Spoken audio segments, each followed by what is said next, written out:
Om Namo Bhagavate Vasudevaya. Om Namo Bhagavate Vasudevaya. Namo Bhagavate Vasudevaya.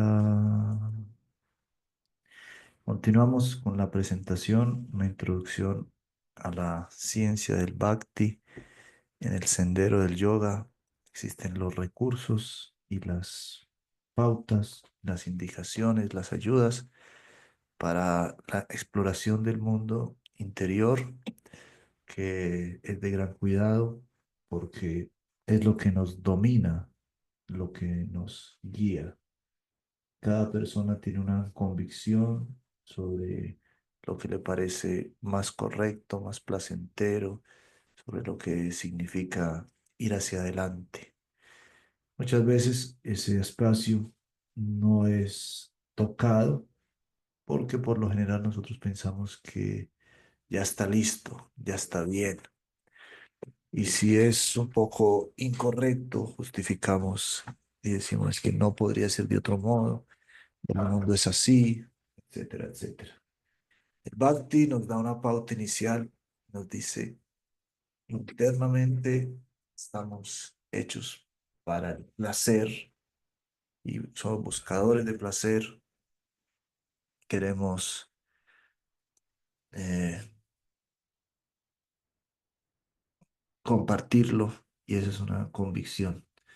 ¿Qué tipo de placer? Aquel que no haga daño a los demás. Tenemos todos un aspecto positivo y progresivo, natural dentro de nosotros. Es una premisa que señala el Bhakti y que podemos, por supuesto, revisarla, contrastarla con las experiencias que tenemos y darle, y hemos dicho varias veces, el beneficio de la duda. ¿Será que sí es posible que esta existencia, a pesar de que puedo quizás hacer una lista de elementos que me lleven a, a pensar en todo lo horrible y lo sin sentido que es la existencia? ¿Será que es posible que, que se vayan acomodando? Que si espero un poco, en un sentido, a mirar las cosas desde otra perspectiva, puedan contar un sentido positivo y profundo, porque no pueden contar un sentido positivo, pero también externo, lo que se conoce técnicamente como positivismo tóxico, ¿no? Mete la cabeza en la tierra y, y se dirán todos los problemas, como el avestruz. Entonces, no solamente ahí, lo único que tienes que hacer es pensar positivo y todo se te va a dar. No, eso es positivismo superficial. ¿Será que atravesando los análisis rigurosos y los diferentes, contrastando las ideas, en el fondo sí se puede construir algo positivo y maduro y profundo? Y esa es la tarea, esas son las preguntas. Entonces, mm, es de celebrar continuamente que, que nuestras dudas se hayan dirigido, o sea, que saquemos el espacio para pensarlo y también que en el camino hayamos encontrado respuestas y unas ideas que vemos que son más evolucionadas, mejor desarrolladas, con más contexto, con más objetividad, con más sentimiento también de lo que pensábamos antes y de lo que creíamos antes. Ese contraste hay que tenerlo, porque para eso ha pasado el tiempo, no ha pasado el tiempo en vano, para eso han venido las experiencias. Así como dices, si uno sufre sin motivo, ese es un dolor insoportable. Pero cuando uno sufre y le da sentido, se da cuenta que primeramente aprendió y eso hace, o se da cuenta que no era tanto el sufrimiento, que era más bien una manera de llamarlo por nuestro temor o por nuestra falta de visión. Entonces hay una evolución en las comprensiones, como en todo. Por eso hablamos de una ciencia. En la matemática uno puede entender, sí, efectivamente, el aprender a sumar y restar me sirve ahora para entender operaciones más complejas. El haber aprendido a juntar las letras y darle un sentido me permite ahora no solamente comprender las palabras, sino incluso entender ideas complejas, contrastadas, entender la ironía, y así con todo. Ahora, ¿cuál es el tope de ese desarrollo? Yo parto de unos saberes básicos, técnicos sobre algo, después me doy cuenta, eso tiene ya no solo el leer, por ejemplo, como decimos, sino ya leer y darse cuenta cuando está escrito algo con sarcasmo, cuando tiene unos sentidos un poco más finos, comprensión de lectura más fina. ¿Y cuál será el límite de eso? ¿Hacia dónde va ese aprendizaje? ¿Cuál es el fin? Y uno puede quedarse en sus juegos mentales, que son muy interesantes, pero nos invitan a que nos demos cuenta del siguiente paso de evolución de leer, del sentido fino, de las ironías, es entender cómo eso está directamente al servicio de, de un tipo de placer profundo, de un tipo de valor más profundo, conocido como el valor espiritual. Es una palabra muy mencionada, pero que es, vale la pena irla entendiendo. Y bueno, como hemos desarrollado esta confianza en el yoga y en general, ¿no? De confianza en el yoga nos devuelve la confianza en las indicaciones de los mayores, algo así, en la confianza de que alguien sí nos puede guiar, que también lo hemos hablado, ¿no? Alguien se preocupó por esto y lo consignó en algún lugar. En eso es en lo que confiamos, lo podemos llamar Veda, lo podemos llamar de cual manera, de muchas maneras. Lo podemos llamar así, incluso papers científicos. Es el mismo sentido. Confiamos en que alguien con buen tino, con buen sentimiento, lo, lo escribió, lo estudió antes que nosotros y nos da algunas pautas para partir de ahí en el estudio. Ahora podemos sí decir, confiamos en los papers, en las investigaciones actuales, pero sabemos que no ha sido la única forma en que se ha consignado el conocimiento, ni los únicos métodos de contrastarlo, decimos de forma madura y bien hecha. Ahí está.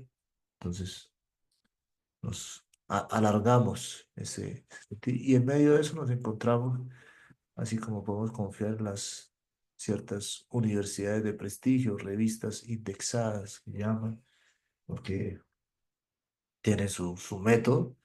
Así como nos encontramos con una escuela tradicional, las escuelas de yoga, los linajes, que también nos presentan un método, una forma de consignar el conocimiento. Y ese son el momento en donde estamos. Entonces aquí leemos una introducción justamente a ese Bhakti y es una introducción, podemos decir, una constante introducción, porque normalmente tenemos que seguir las pautas desde el inicio, podríamos decir.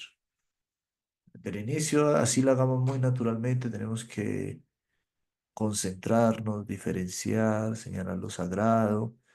Hay un punto que se llama Vaduta, donde alguien ya no distingue, entonces efectivamente, no necesita templo, no necesita deidad, no necesita ningún mantra para concentrarse, para invocar, porque ya está en otro estado. Eso puede pasar, pero nosotros no aspiramos a, no queremos eso, porque sabemos, digamos, si lo queremos en el sentido de que es el objetivo, estar siempre maduro en el concepto sagrado, sin necesidad de ningún otro elemento. Pero no lo queremos porque digo, si lo aspiramos así externamente, vamos a fácilmente pensar en que lo tenemos sin tener. Entonces, más bien, nos gusta la escuela que dice, así teniéndolo, finge como que no lo tuvieras y sigue haciendo lo regular, que también sirve para dar ejemplo a otros. Entonces, sí, nos disponemos cuando vamos a entrar al templo y hacemos unas reverencias particulares en un lugar y decimos unos mantras. Eso podría ser como empezar desde cero cada vez.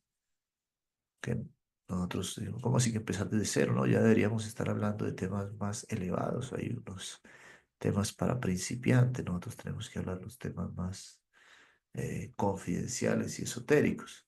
Claro, todo se va poniendo más fino, pero si uno se da cuenta en el actuar de los acharyas y de los santos, con excepción de estos que decimos son abadutas, damos cuenta ellos están en cero dando reverencias, invocando para distinguir ese espacio sagrado del espacio que no es sagrado, no porque no lo sea, sino en nuestra conciencia todavía no tenemos esa visión. Y ese contraste va a ser muy valioso para nosotros. De hecho, ese camino es muy bello. Eh, Podemos notar que a Krishna también le gustan las historias de cómo alguien estaba equivocado y se corrigió, cómo alguien luchó contra cosas que se oponían. Entonces, el carácter que en literatura se llama lo épico, es la lucha que hace alguien. Entonces, también es muy honrosa ver esa evolución de personaje, evolución interna de alguien que no sabía cómo hacer y fue aprendiendo y fue aprendiendo y fue aprendiendo. Eso también tiene su ternura, ¿sí? Como ponemos el ejemplo clásico, alguien es un lingüista perteneciente a la Real Academia de la Lengua, purista, está buscando cómo que sí se hable bien y trabaja corrigiendo, qué sé yo, en los periódicos o ahí señalando errores para estar bien. Esa misma persona en su casa, si tiene un hijo, un nieto, un sobrino, lo que sea, un hijo de la vecina, lo que sea, algún amigo del barrio con un niño, y ve cuando habla mal, se enternece. Y eso no le quita lo otro. Entonces, asimismo, el Señor Supremo, el dueño de todo el lenguaje, de todo el lenguaje del Bhakti, se enternece cuando no sabemos hacer las cosas. Claro, advertimos, no nos vamos a quedar por negligencia haciéndolas mal, pero sí también disfrutamos el proceso y lo honramos y nos parece que podemos decir, a Krishna le gusta. Y si nuestro placer es darle placer a Krishna y entender a Krishna y que nos guste lo de Krishna, entonces ahí también hay un sabor, ahí también hay un rush. Entonces, sí, Krishna está en su forma más confidencial, lo entendemos, ese sentido de progreso no se nos debe borrar en una raza particular, con las gopis, con Radharani, o con todo su espacio, pero también el proceso de este lila, ese Srishti lila, esta manifestación material y el proceso de las almas, también le gusta, y ahí podemos pasar a Chaitanya Mahaprabhu y entender su humor también de magnanimidad, y también hemos escuchado y hablado al respecto. Entonces, empezar una y otra vez es muy bueno. Como cuando vas a cocinar algo muy bueno, eres experto en cocinar, ese es el mejor arroz, es un arroz que no hace nadie. Pero no te puede olvidar, una de arroz por dos de agua por una de arroz. Tienes que volver a coger el arroz y volverlo a poner ahí. No porque eres muy experto, te dice, yo soy tan experto que ya yo no hago los primeros pasos para cocinar. Eh, Puede ser. Entonces así nos quedamos en la introducción eterna, en este sentido que lo menciono sin que esto justifique mediocridades, etcétera, etcétera.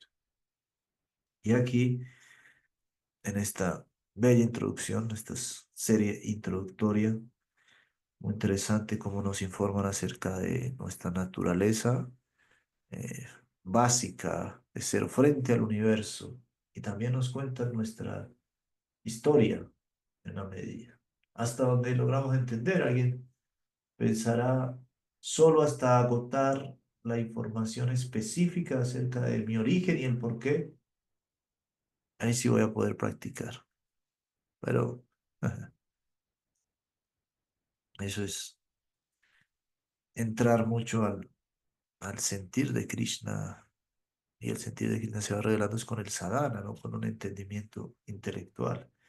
Entonces, a veces un excesivo deseo de entender esto por los medios intelectuales, pues parecería que está fortaleciendo nuestro sadhana, pero en realidad lo puede estar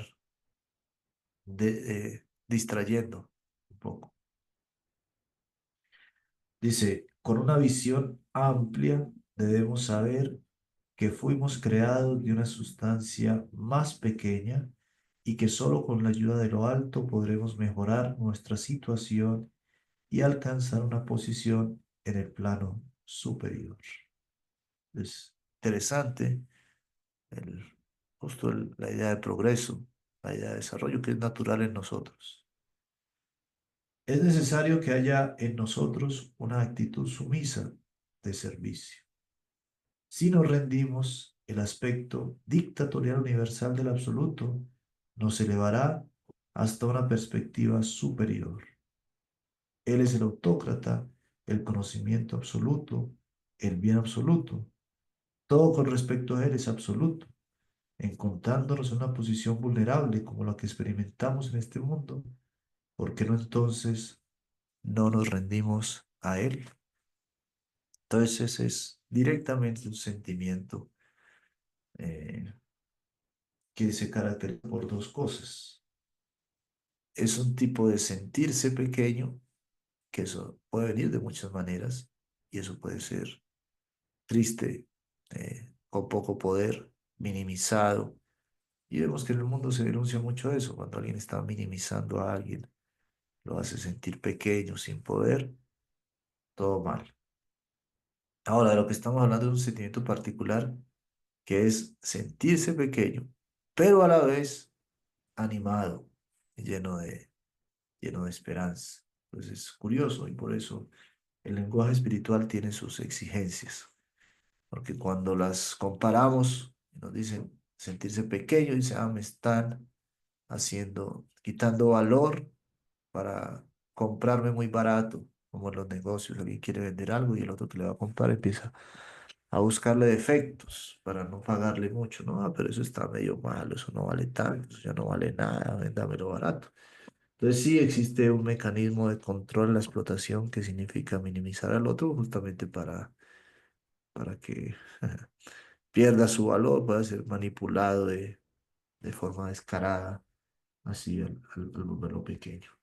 Ahora decimos, hay otro tipo de lenguaje y por eso esto es exigente, estas dinámicas internas, porque demasiado, sí hay que tener un cuidado, por supuesto, pero demasiado cuidado, demasiadas alarmas que solo vienen de una mentalidad del haber estado sometidos a una lógica de explotación y que nos genera una idea de estarse defendiendo a toda hora, también va a arruinar nuestra capacidad de cultivar ciertos sentimientos. Entonces, en el ambiente adecuado, sentirse pequeño puede ser sano, puede ser bonito, puede ser agradable. Ahora, también es muy sensato, porque ya cuando hablamos del gran dominio, evidentemente nos damos cuenta, y con múltiples ejemplos que hemos dado muchas veces, que no lo sabemos todo, no lo podemos todo. De hecho, analizamos el decir, mi cuerpo, yo tengo este cuerpo mío. Nadie se meta con mi cuerpo. Está bien hasta un punto. Nadie se meta conmigo. Pero cuando vemos, hay mucha gente metiéndose con tu cuerpo. Los que han purificado el agua que tomas, los que se preocuparon para que los vegetales que sembraron no estuvieran mal y llegaran bien, los organismos de sanidad, etcétera, etcétera. Y eso no lo podríamos hacer nosotros. Entonces sí, por un lado, protegerse, pero por otro lado también el sentimiento de pequeñez y de dependencia resulta muy sano y resulta capaz, y este es el punto central de toda esta idea, capaz de generar conexiones eh, eficientes con los otros. Demasiada autonomía, por un lado, no es lógica, no es sostenible, y demasiada autonomía es también desagradecimiento y falta de eso. Entonces, el momento doloroso para el ego falso, por supuesto, el momento de reconocer la dependencia es muy positivo. Y si queremos ir más allá, de hecho, solo al reconocer la dependencia podemos descubrir de qué sí deberíamos depender. Porque pensarse independiente te hace, como no lo eres en realidad, te hace que descuides el tema de revisar de quién dependes al considerar lo que ya está cerrado el tema y terminas dependiendo de explotadores ocultos que siempre hay de diferentes maneras. Entonces, muy chévere, esa es una suerte de emancipación sensata y aquí no lo dice, todas estas implicaciones son muy chéveres, pues ¿de quién depende? Depende de algo favorable, de algo bonito, de algo grande que cuida tu progreso. Saca tu tiempo y considéralo si eso es posible. Esa es la idea que nos da el Bhakti. Analízalo con la idea de entender otro lenguaje, como estamos diciendo, no muy condicionado por las experiencias malas que has tenido. Darle una nueva oportunidad a la palabra dependencia, que no sea con esa con esa connotación única. Ya se darte cuenta, claro. De esto que sí vale la pena depender, ahí yo debería conocer esa ciencia y tener clara esa actitud. El camino que conduce a la esfera de lo trascendental, adoxa ya, es el método deductivo o descendente. Avaroja Patna, Panta. Avaroja viene de la palabra avatara, que desciende. Entonces existe aroja, de abajo para arriba, y avaroja. Punto que marca la característica del estudiante de Bhakti, su metodología, es que entiende la diferencia entre lo que ha sido dado o aprendido a través de Avaroja y lo que ha sido dado y aprendido a través de Aroja. Aroja es lo que se ha podido deducir a través de mi poder. Entonces el conocimiento está ahí abajo y yo con mi poder lo subo hasta mí y lo entiendo, lo deduzco. Por mi capacidad intelectual voy entendiendo. Ese es Aroja. Avaroja es que desciende, Avaroja es que a menos que el conocimiento sea bueno conmigo y él mismo se revele a mí en su metodología, no tengo acceso a él. También lo hemos explicado de muchas maneras. La que más nos gusta es que conocer a una persona siempre será avaroja. Y que cuando intentamos conocer a una persona por aroja, la cosa se vuelve triste. De hecho, se vuelve muy en la línea de la explotación. Que dice, quédate ahí, ya te tengo, ya sé cómo piensas, te voy a analizar, ya te tengo analizado. Eso quieren hacer el algoritmo con nosotros, a ver qué hacemos, y lo hacen muy bien, no nos choca. Ya sé qué piensas, ya sé qué haces, ya sé qué necesitas, entonces no hagas nada, yo voy a hacerlo. No, para conocer a una persona verdaderamente y cuando lo aplica con nosotros lo podemos sentir, nosotros tenemos que tener la posibilidad de expresar un sentimiento particular. Eso es lo que hace interesante el mundo. Eso es la base de toda raza, la base de todo placer, lo hemos dicho, son las relaciones y implica este momento de incertidumbre, de que el otro revele el conocimiento acerca de él. Eso es avaroja, metodológicamente. Ahora, cuando lo aplicamos al absoluto, pues con mayor razón. Solo con su consentimiento podemos alcanzar el bien absoluto, la voluntad absoluta. Solo a través de la fe, con rendición absoluta, se le permite a alguien entrar en esos dominios. Siempre regresamos y aclaramos fe, rendición, básicamente, para ponerlo en términos directos, claros y rápidos. Confianza, podemos traducir fe, rendición como confianza. Sí, ahí está. Y confianza que va a ir madurando, que no necesariamente tiene que ser grande desde el principio. Incluso ni siquiera es recomendable que sea grande desde el principio. Hay siempre muchas excepciones, por supuesto, porque tenemos muchas vidas. Pero no tiene de malo en que sea una fe, de hecho, a ver, como decimos, es recomendable incluso que sea una fe escéptica, por decirlo de alguna manera. Una fe que parta, no del hecho de que diga sí, sí, sí, sí, sí, sino que diga tal vez. Eso es lo que se nos pide. Porque muchas veces el sí, sí, sí, sí, sí va a ser forzado por la gente que hay alrededor o por otras razones externas que necesito esto ya, entonces tengo que decir que sí, sí, sí a todo lo que me pongan ahí, porque ya, no sé, ni quiero pensar más ahí, ¿no? Es muy clásico, el sí, sí, sí de los contratos. Eso tiene un meme que dice, yo nunca firmo un contrato sin fingir que lo he leído. Es muy buen meme. Sí, al mundo como que uno le dice, bueno, y estudia esto, y dice, no, no, no, no, ya, no, no quiero ponerme a leer eso. Pero no, no es alentado desde el Bhakti ese tipo de fe, ese tipo de rendición. Más bien es una fe, una rendición que surge del tal vez y que está muy pendiente de ir recogiendo las pequeñas realizaciones, las pequeñas muestras, las pequeñas confirmaciones que van apareciendo a lo largo del camino. Por supuesto que eso puede llevarnos, y ese sería el gran peligro de este método, a relativizarlo todo, a volver a pensarlo todo, a rumiarlo muchas veces, ¿no? Como en los juegos de mesa, muy rumiando, y será que sí, será que no, y será que sí, ahí. Dice el Bhagavad Gita, la inteligencia de los irresolutos tiene innumerables ramificaciones. Entonces, no, tampoco es eso.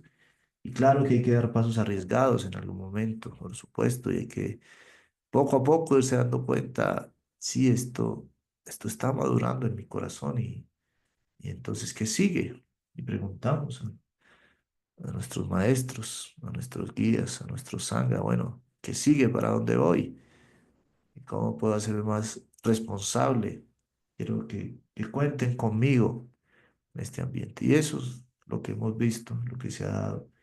Naturalmente uno quiere participar más, porque eso le da a uno una identidad muy chévere. Recuerden que nuestra identidad viene de las cosas que hacemos. Entonces somos conductores, somos tejedores, somos estudiantes, somos escuchas, somos televidentes, somos redes social de usuarios. De darse cuenta, wow, ¿quién soy yo? Eso está muy definido por lo que hago.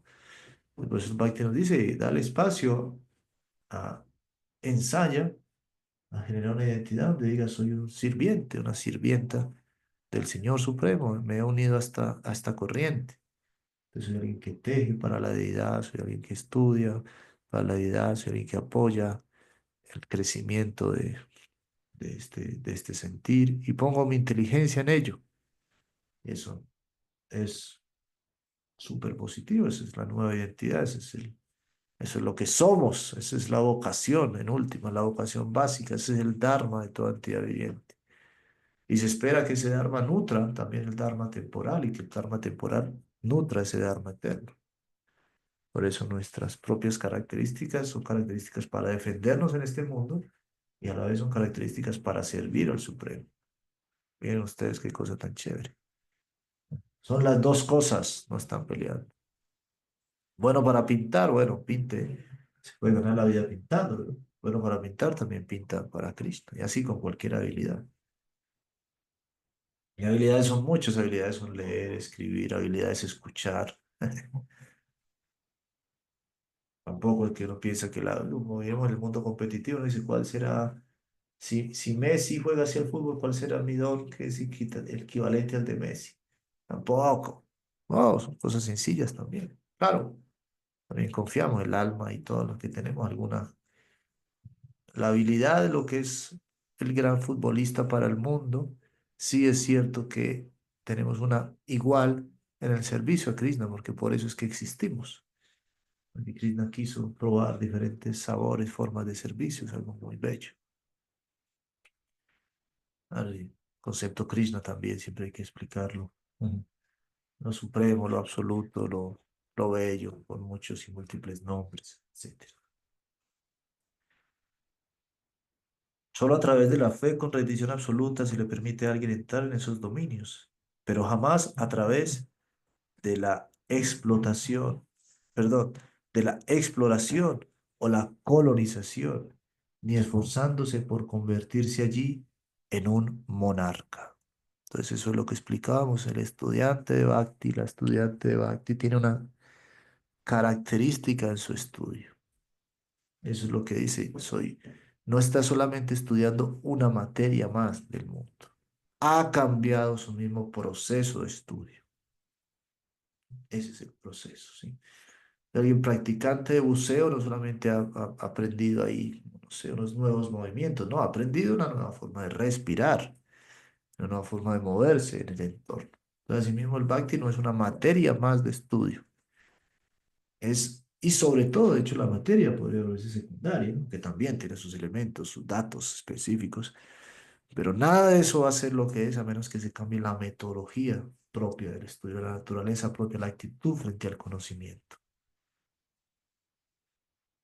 Súper importante este punto, porque de hecho podemos ir a estudiar el Bhakti con la metodología antigua y pensar que lo comprendemos y llenarnos de nombres y de memoria y como también el Bhakti tiene unos ambientes de estudio, unas universidades, unas comunidades, unos espacios y empezarnos a sentir en medio de esas comunidades o espacios como wow.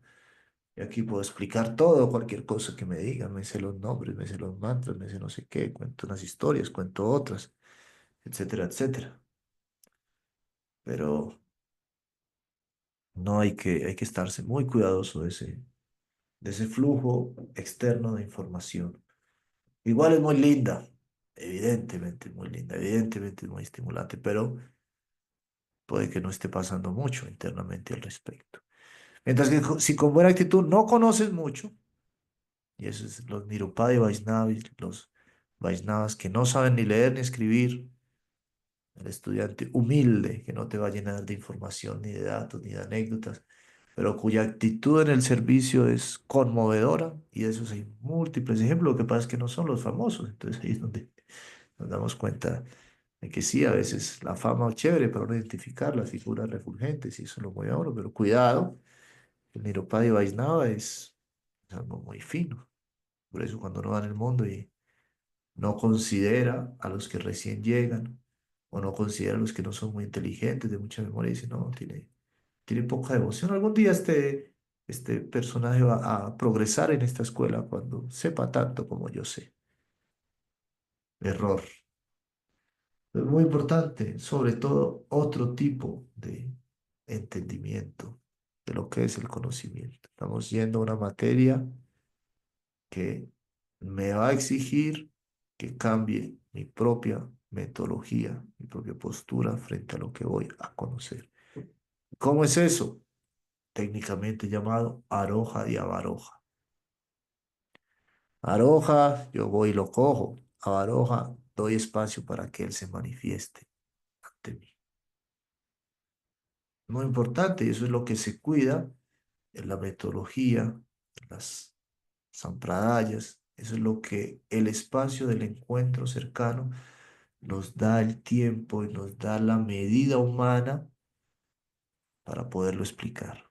Por eso se habla de una metodología del estudio de los textos de Oriente, de los sastras, personalizada, sí o sí personalizada. Personalizada es al nivel de las personas, no a otro ritmo, ni demasiado contaminada por dinámicas de poder y de urgencia y de qué sé yo, no. Sí, el mundo va a tener los gobiernos, las instituciones van a tener sus necesidades para moverse, para pelear, pero nosotros rescatamos el espacio humano de entendimiento y de estudio de este tipo de materiales. Y aquí está entonces repetido. No vas a ir allá, dice aquí, como un monarca. No, no, no vas a decir, ahora ya me he vuelto mejor porque sé todo esto. Ahora me he vuelto un servidor de esto. Lo he vuelto mejor. Estoy buscando que eso sea mejor. Eso, no mejor yo. Eso es el punto clave, es el punto de crisis. Y decimos, y ni siquiera con haberlo hecho y haberlo entendido en algún momento significa que ya lo entendimos para siempre y lo seguiremos haciendo así para siempre. No, constantemente toca recordarlo para uno y estar muy agradecido con quienes no lo recuerdan, porque quizá ya lo hicimos, pero esa tendencia interna de colonizadores va a volver a surgir en algún punto. No es fácil y no es una cuestión necesariamente de la derecha y de la izquierda. Muchas veces se señaló así, aunque se denuncia la explotación como perteneciente a un bando, o como perteneciente a un género, como perteneciente a un esquema, ¿no? Hombre blanco significa explotador. Derecha significa explotador. No sé qué significa explotador. No, explotador es otra cosa que no discrimina. Entonces, hemos visto la derecha, la izquierda, eso fue muy famoso. Evidentemente, habían y existen muchas causas sociales y esa sensibilidad social es algo muy poderoso y muy necesario incluso de seguir aumentando. Pero si pensamos solo porque somos los de tal barrio y no los del otro barrio, cuando nosotros tengamos el poder ya está garantizado todo porque no somos de otro barrio, la respuesta rotunda es no. A ti que eres del barrio, no sé qué, también estás susceptible a ser picado por el bicho de la explotación. Muchas pruebas históricas al respecto. Ningún método inductivo o ascendente aroha técnicamente llamado, aroha, panta, como la renunciación, yoga, etcétera. Recuerden que aquí en estos textos, cuando aparece la palabra yoga, es el yoga más estereotipado, ¿no? No, el yoga en su peso más amplio, sino lo que se considera como yoga, que es muy los cuatro primeros niveles de conciencia, los tres primeros, muy de técnicas para aprender cosas y mejorar el poder. A eso se refiere, cuando tenemos una definición de yoga más amplia, pero esta es como la más estandarizada, lo que hemos dicho, el yoga místico, al hacer ciertas austeridades del cuerpo para desarrollar poderes y ya estar mejor en un nivel. Nada de eso pueden forzarlo a aceptarnos. Lo hemos dicho, ¿no? Quinto estado de conciencia significa no depende de mí. Solo aquel que él elija puede alcanzar. Suetas Bhara Upanishad 6:23. Aunque el punto más elevado de los renunciantes es la ausencia de deseos o estar libre de sentido de posesión, el alma rendida, Saranagata, está naturalmente libre de deseos. Akinchana, Chaitanya Charitamrita, Madhya 22:99. Entonces, uno de los aspectos, términos tradicionales del yoga, este yoga que aquí mencionamos, es alcanzar la renuncia, el desapego, la eliminación de los deseos. Pero dice, pero ya por este método, ese es un subproducto. Cuando alguien tiene devoción, no se tiene que esforzar por dejar lo otro, ya automáticamente lo tiene, ¿no? Entonces a veces uno tiene que hacer un esfuerzo por desapegarse de algo. Entonces cuando obtiene otra cosa mejor, como he dicho muchas veces, la tomas y ya ni siquiera piensas en lo que dejaste, entonces viene como un subproducto de haberlo dejado. Dice aquí, el desapego no es más que el lado negativo de la rendición. Pero más allá de la abnegación, el devoto se rinde a la sustancia superior, y eso es despertar en otro mundo, en otro plano de vida, determinar cuál es nuestro ser verdadero, más allá de la jurisdicción del mundo de los conceptos erróneos. Entonces, una cosa es el error y salir del error, pero salir del error ayuda, como en una investigación, descarta. No era por ahí, pero no significa, ya como nos dimos cuenta que por ahí no es el asunto donde teníamos que, esa fórmula no funcionó, ya eso significa que descubrimos la fórmula correcta. No, no confundas eso. Sí, es muy bueno descartar y saber que este aspecto material no te da felicidad, pero ahí no terminas. Entonces la pregunta sigue siendo, ¿y qué sí te da felicidad? La naturaleza de la sustancia progresiva es existencia, conocimiento y belleza eternos. Eso es lo positivo. Sat Chit Ananda. Y el todo orgánico armonizante, Advaya Gyana Tattva, abarca todas las similitudes y las diferencias que inconcebiblemente hay en la mano del absoluto. Entonces ahí estamos hablando ya del plano que lo abarca todo. Achintya Veda Veda Tattva. Inconcebible, más allá de lo que, de tus métodos de descarte de este mundo. Hay otra forma de ver. Pero en el poder absoluto no existe anarquía. Sin embargo, la misericordia es superior a la justicia. Entonces vas a darte cuenta que eso que tanto te costó, que tanto nos costó, y es alcanzar la justicia, el equilibrio, va a ser nuevamente dejado atrás. Entonces dice, uy, no, entonces voy a volver al caos tanto que me costó este momento de equilibrio. No, no vas a volver al caos material, vas a ir a una suerte de nuevo caos o nueva forma de verlo, no justa, porque justa es muy aburrido, muy punto medio, sino injustamente trascendental, podríamos decir, aunque injusto no, porque ni siquiera es la medida, sino suprajusto, sería mejor. Por encima de la sensatez, la posición suprema corresponde al amor, a la benevolencia y a la belleza. Yo soy el poder absoluto, pero soy amistoso con todos ustedes. Conociendo esto, jamás tendrán por qué temer. Bhagavad Gita 5:29. Entonces uno dice, bueno, me voy a suscribir a ese plano nuevo, pero quiero que me expliquen los parámetros, a ver si se corresponden con la idea que tengo de justicia. Y si vamos allá con ese esquemita de justicia construido bajo parámetros materiales, no va a casar. Por eso se pide un poco de confianza.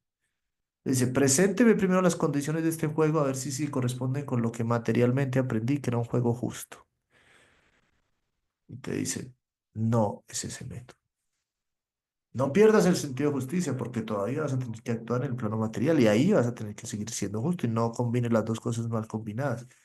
Pero sí date cuenta que esto es de otra naturaleza. No se corresponde con lo que has conocido, con tus parámetros de justicia ya. Pero dice, no puede ser. Y te dice, soy tu amigo. Esa es la regla. Hay amor aquí. Esa es la regla. Y entonces uno dice, eso que parecía tan loco, en alguna medida sí lo he experimentado. Yo sí me he saltado en la vida mis parámetros de justicia por amor. Ponemos ejemplos muy sencillos. Cuando alguien regala algo, eso no es justo. Si es un intercambio de regalos, sí, es otra cosa. Pero si es un regalo, eso no es para nada justo. Nadie está retribuyendo lo que hay ahí, no hay no hay justicia. Pero es maravilloso, es muy bello, es otra cosa, de otra naturaleza. Si todo fuera vender y comprar, sería triste todo. Pero nos damos cuenta que ya incluso en el plano de aquí, porque los dos planos están permeándose, ya hemos experimentado eso. Y entonces, bueno, sí, tampoco es tan raro, ¿no? Están hablando de amistad, algún sentido de amistad tengo, algún sentido de amor tengo. Esta revelación nos libera de toda aprensión. Ese es el Bhagavad Gita 5:29. Soy tu amigo, soy el dueño de todo, pero soy tu amigo, eso nos quita el temor. No somos víctimas de un medio ambiente caótico, sino sensato, considerado y el dispensador fundamental es nuestro amigo. Jiva Goswami declara que entre los 6 síntomas de la rendición, aceptar la protección del Señor, Gop Tritve, Gop Tritve, Rup Trive, Varanam, es fundamental,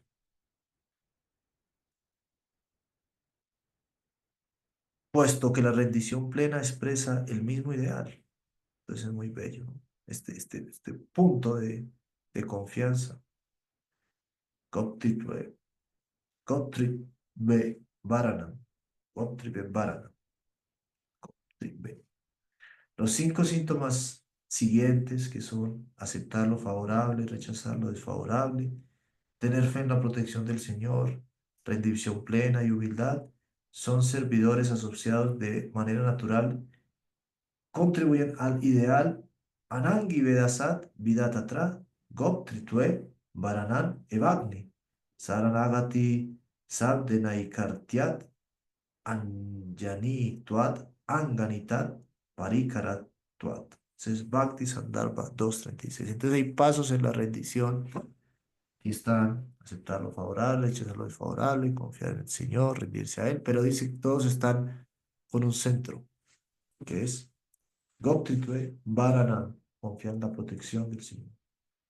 La rendición es la base del mundo de la devoción, es la vida y la esencia misma, este sentir que estamos desarrollando.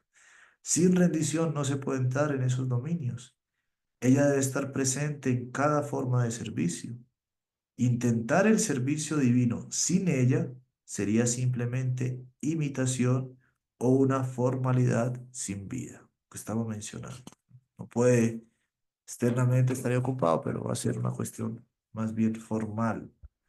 La esencia cabal de la instrucción védica es ocuparse en el servicio al Señor. En su comentario sobre el Srimad Bhagavatam, Sri Siddhar Swamipada declara que las prácticas devocionales solo serán aceptadas como devoción si se ofrecen al Supremo Señor desde el principio. Cuando se intenta ejecutarlas y luego ofrecerlas, no puede considerarse devoción pura. Itina valaksanani yasji sahat adite naet bhagavati vishnao bhakti kriyate. Sa charpitaiva satyadi kriyata Natúkrita, Sati, Paschat, Arpieta. Si no hay rendición, la actividad se verá adulterada por la explotación, la renunciación, la meditación artificial, karma, guiana, yoga y así sucesivamente. Esto es muy interesante. Antes de hacer cada cosa, uno la considera que está dirigida, hecha por el Señor sin ninguna otra consideración. Ese es el principio. Ahora, si uno le aplica antes una suerte de inteligencia y ve cómo va a ver si la ofrece después, no sé. No, desde el principio tiene que estar ese tipo de confianza. Es la base, la actitud primera, que es lo que conquista. No es la belleza externa que se le pueda dar ni los remates que le puedan tener a algo, ¿no? Es hecha en el lugar que necesita ser hecho. De ahí parte el asunto. Por eso es tan interesante trabajar sobre esto. No va a ser un edificio, necesitamos una casa en un lugar. Entonces, ya lo hice, quedó perfecto, quedó en oro, pero lo hice en otro lugar. No me sirve. El básico es eso. Ya después vienen muchos otros detalles. Y así vamos a retomar en nuestra siguiente sesión desde este punto. Obra Premanandi Hari Hari Bol.